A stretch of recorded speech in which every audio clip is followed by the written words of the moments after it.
네, 오늘 설명드리고자 하는 대법원 판례는 올해 4월 14일 날 선고된 2027-266-177 판결입니다. 네, 17년도부터 시작된 재판이 22년도에 대법원 판례가 나왔으니 정말 오래 끌었다고 생각됩니다. 이 내용을 간략하게 이제 제가 설명을 드리자면 어떤 내용인지 제가 설명을 드리겠습니다.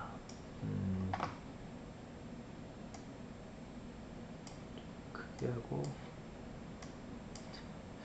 A라는 물건이 있었는데 이 물건을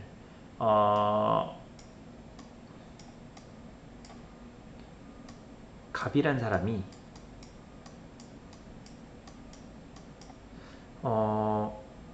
이 소유자를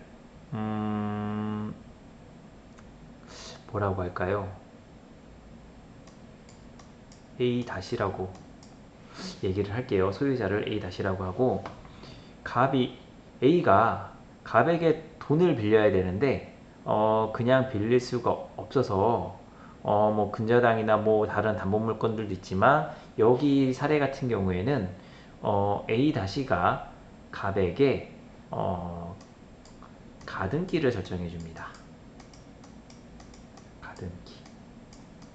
가등기를 이제 설정을 해주는데, 그래서 이 A라는 물건에 이제 갑이 가등기를 이제 설정해서 가등기 땡땡 해가지고 주소, 이름 뭐 이런 식으로 해가지고 나오겠죠. 그래서 이렇게 가등기를 했는데 이제 그 빚을 갚기로 한 날이 다가오잖아요. 이 돌에 그 빚을 갚기로 한 날짜가 이제 도래를 했는데도 불구하고 A-가 갑에게 이 빌린 돈을 갚질 않아요.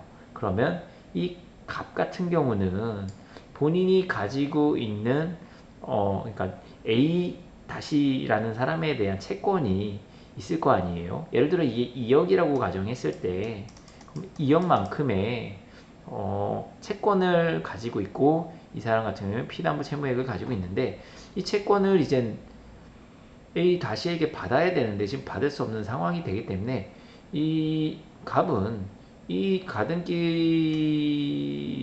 이 담보 물건으로 하여서 이 A 물건을 이제 경매에 넣게 됩니다. 이제 경매를 넣게 되는데 이 경매에 이제 들어가는 이 비용이 이거를 갑이 스스로 부담해야 되는 돈인 건지, 아니면 이 경매를 붙이는 이 비용은 A-가 돈을 갚지 않았기 때문에 A-의 채권액에서 사용을 해야 되는 건지에 대한 스토리가 조금 나와 있는 거고요. 그러고 실제적으로 그 경매 비용, 그러니까 여기서 갑이 이걸 경매로 붙임으로 인해서 이 남는 돈을 어느 범위까지 갑이 사용할 수 있는지의 어떤 그 범위를 정확하게 이제 정해 놓은 판결이라고 할 수 있는데요. 그래서 여기 같은 경우는 일단 갑이 요청을 했던 거는 그건 것 같아요. 제가 봤을 때도 조금 욕심인 것 같긴 한데, 갑이 경매를 붙이게 되면 이제 경매 비용이라는 게 발생을 하게 되고요.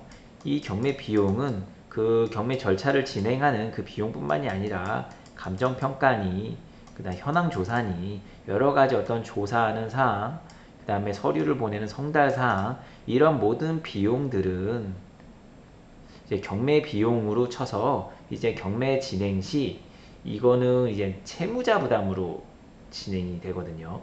그래서 채무자의 물건이 팔리게 되면 이 경매 비용이 자동으로 이 안에서 차감이 되게 되는데, 요 판례에서는 이 갑이 본인이 이 물건을 낙찰을 받아요.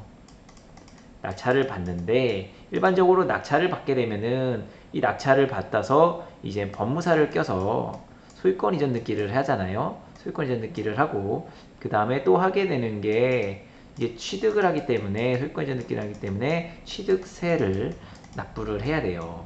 근데 이 비용, 이 이전 비용과 취득세도 이 A-가 이 경매비에 포함시켜서 빼야 되는 거다라고 요청을 하게 돼요. 이걸 소송을 하게 되는데 결국은 이게 지게 되죠. 결국은 이 경매 비용 이외에 갑이 스스로 이걸 낙찰받음으로써 지출하게 된 소유권 이전 등기 비용이나 이에 부수적으로 발생하는 어떤 취득세, 어떤 세금적인 부분에 있어서는 이 채무를 이 비용을 부담해야 될 주체는 갑에게 있으니 이를 A 물건의 변제액에서 A 물건의 환가액에서 청산액에서 납부할 수 없다라는 그 판례를 여기서 설명하고 있는 건데 어찌 보면 당연한 건데 이게 대법원까지 5년이라는 시간이 끌어져서 여기까지 온 것 같아요. 그래서 이게 그 내용입니다. 근데 제가 한번 지금 설명을 다 드렸는데 한번 읽어보도록 하겠습니다. 귀속 정산의 방식으로 부동산에 대한 가등기 담보권을 실행하는 경우, 아까 말씀드린 담보권 실행하는 경우 청산금, 그 팔린 금액에서 공제할 수 있는 가등기 담보권 실행 비용은 경매 절차의 집행 비용에 상응하는 것이어야 하는지의 여부는 적극 맞습니다. 청산의 결과로서 본 등기인 소유권 이전 등기를 마치기 위해 지출한 절차 비용, 즉 취득세 등, 그 다음에 취득세 등이 청산금에서 공제될 수 있는 가등기 담보권 실행 비용에 해당되는지 여부는 소급. 네, 그 소유권 이전 등기 하는 비용이나 취득세 요런 비용은 아까 말씀드렸듯이 이거는 집행비용, 부동산 담보물 집행비용, 네, 경매 집행비용으로 들어가지 않기 때문에 이거는 그 비용에 포함되지 않기 때문에 보장받을 수 없다라는 거를 여기에서 말을 해주고 있고요. 이렇게 판시한 이유에 대해서, 요지에 대해서 여기에 이제 설명을 하고 있는데요. 한번 읽어드리겠습니다. 담보권의 실행이란 목적물의 교환 가치로부터, 그러니까 그 담보 걸린 그 물건이 되겠죠. 채무를 변제받음으로써 채권의 만족을 실현하는 것이다.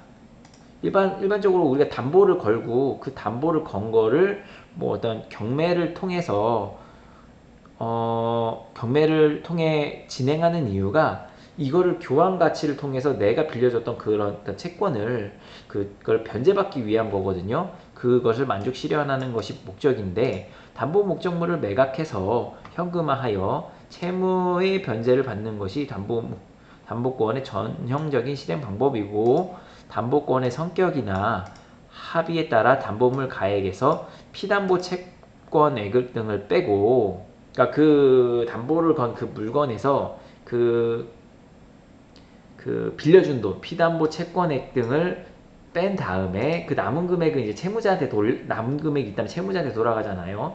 지급함으로써 담보물의 소유권을 넘겨받는 방식도 가능하다. 그래서 여기서 말하는 또 다른 방식은 아까처럼 경매로 환가하는 방법도 있지만 내가 담보 물건을 설정을 하고 그 물건을 그 물건에 예를 들어 2억짜리 물건에 내가 1억의 담보가 있었으면 그 1억 담보는 이미 빌려줬기 때문에 있는 거고 나머지 1억을 채무자에게 지불하고 그 소유권을 이제 넘겨받을 수도 있다. 이 얘기입니다. 채권자가 어떤 방법을 선택하든지 목적물의 교환 가치를 파악하여 피담보 채권의 만족을 도모하는 것이 담보권의 실행의 본질이므로 담보물의 소유권 변동은 그에 따른 결과물일 뿐이다. 채권자가 담보권 실행을 위한 경매를 신청한 경우, 그러니까 가등기권자가 내가 빌려준 돈을 상환받기 위해서 경매를 신청한 경우 그 지출된 돈으로서 경매 절차의 준비 또는 실시를 위하여 필요한 비용이어야 집행 비용으로 들어갑니다.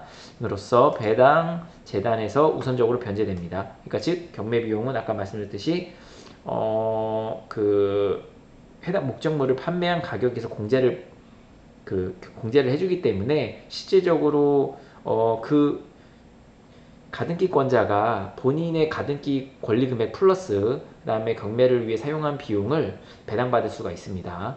매각에 따라 소유권을 취득한 매수인은 소유권 이전 등기를 넘겨받기 위해서 지출한 비용, 그러니까 아까 말씀드린 뭐 법무사나 뭐 이런 비용들, 이전 비용, 그 다음에 취득세 등을 자기가 부담해야 한다라고 여기서 말하고 있어요. 즉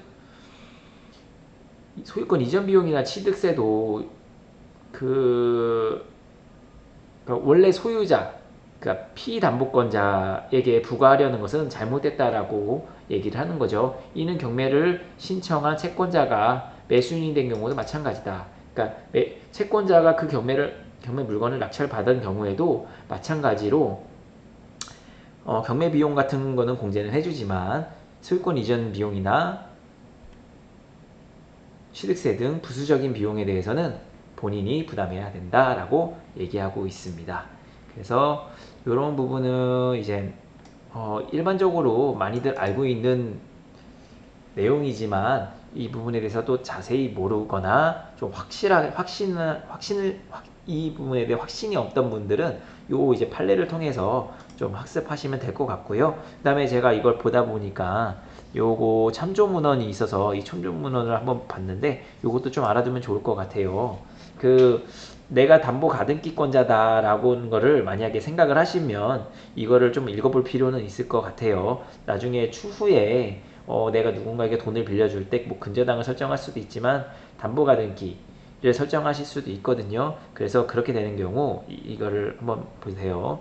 담보 물건을 실행할 때는 채권자가 담보 계약에 따른 담보권을 실행하여 네, 이제 담보 가등기 담보 계약을 하고 그 다음에 이 담보 계약에서 그 돈을 받을 도래기가 왔는데도 갚지 않는 경우 담보권을 실행하잖아요. 그 담보 목적물의 소유권을 취득하기 위하여서는 그 채권의 변제기가 일단은 도래해야 되겠죠. 후에 4조의 천상금의 평가액을 채무자에게 통지해야 됩니다. 즉 소유자에게 이 금액이 얼마다, 이 물건의 금액이 얼마다라는 것을 통지해야 된다고 반드시 여기서 얘기하고 있고요. 그 통지가 채무자에게 도달한 날로부터 2개월이 지나야 경매를 진행할 수가 있습니다. 즉 내가 이 물건의 가등기권자로서 이 물건을 이제 감정평가를 했는데 감정평가를 하자마자 바로 이거를 경매를 넣을 수 있는 게 아니라 경제평가를 하고 이거를 채무자에게 소유자에게 통지를 이게 송달을 하죠. 네, 송달을 한 다음에 2달이 지나야 이 경매를 진행을 할 수가 있다라는 거를 여기 이제 이게 무슨 집행법이었나 민사집행법이었나 그런데 거기 제3조에 이렇게 이제 밝혀져 있으니까 이런 부분을 이제 참고하시면 예, 법적 상식이 많이 늘게 되겠죠. 네, 그래서 이런 것들을 좀 참고하시길 바랍니다. 네, 오늘은 여기까지 하겠습니다.